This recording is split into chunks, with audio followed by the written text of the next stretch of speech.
In this video, we will provide an overview of how visual information coming from pre-striate areas is organized at the striate cortex, also referred to as primary visual cortex or V1. The striate cortex is located at the posterior pole of the brain and in the occipital lobe, and occupying regions along the calcarine fissure, which is visible when viewing the medial surface of the brain. It's been referred to as the striate cortex because of visible stripes, traditionally referred to as the stripe or line of Gennari, that is produced by the terminating fibers from the lateral geniculate nucleus. Importantly, the striate cortex is the first brain area to receive inputs from the lateral geniculate nucleus and comprises of just the top 2 millimeters of the cortex. How are incoming signals from the lateral geniculate nucleus organized at the striate cortex? First, the retinotopic map preserved at the lateral geniculate nucleus is maintained such that the contralateral visual field is directly coded onto the surface of the striate cortex. Here, the superior and inferior parts of the contralateral visual field are projected onto inferior and superior regions of the calcarine fissure, which serves to demarcate the horizontal midpoint of the visual field. Note that central parts of the visual field are coded on the tip of or posterior pole of the occipital lobe, and peripheral locations towards the anterior aspects of the calcarine fissure. Also note that more V1 is given over to processing central foveal locations, while in comparison a small amount of neural tissue is dedicated to processing peripheral regions of the visual field. This is an example of cortical magnification, and arises because there are more cells projecting from the fovea than from the periphery, and to accommodate them, more cells in the striate cortex are needed to receive them. Now let's look at the cellular organization of the striate cortex. A cross-sectional view of the striate cortex shows that it's comprised of 6 distinct layers, with some subdivisions in certain layers, particularly in layer 4. Layers 1, 2, and 3 are surface layers, whilst 5 and 6 are basement layers. An important question is, how are inputs from the lateral geniculate nucleus organized at the striate cortex? Particularly questions of note are, where do they synapse in the striate cortex, and how left and right eye inputs, which are kept separate at the lateral geniculate nucleus, are organized at the striate cortex? All fibers from the lateral geniculate nucleus terminate in the middle of the striate cortex at layer 4. Of note is the inputs to this layer is highly organized relative to what lateral geniculate cell they come from.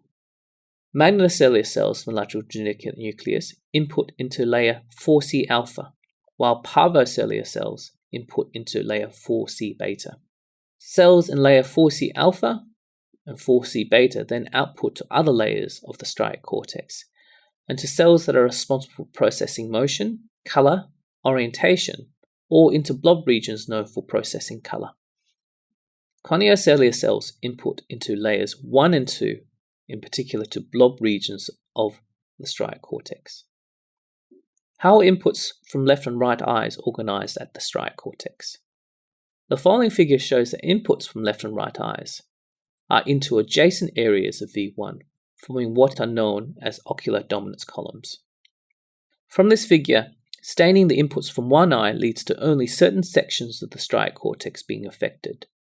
The overall appearance is one of columns distributed across the striate cortex.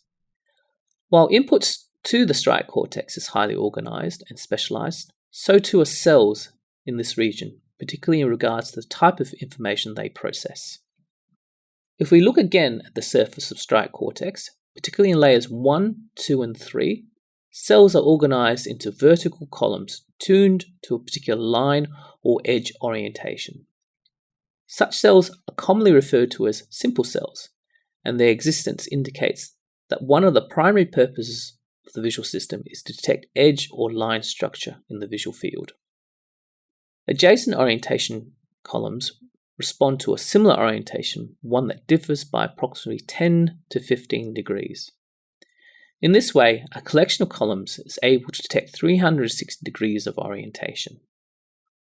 As mentioned, orientation-tuned simple cells receive inputs mainly from cells in layers 4C beta, and therefore originate from parvocellular cells of the lateral geniculate nucleus. Accordingly, they carry information about detail and form, such as edge structure. Projections from layer 4C beta also project to blob areas, which contain cells that are not orientation tuned, but rather respond to color information. Both inputs from parvo and coniocellular cells of the lateral geniculate nucleus project to blob areas, suggesting that striate cortex is fundamentally important to the processing of color information.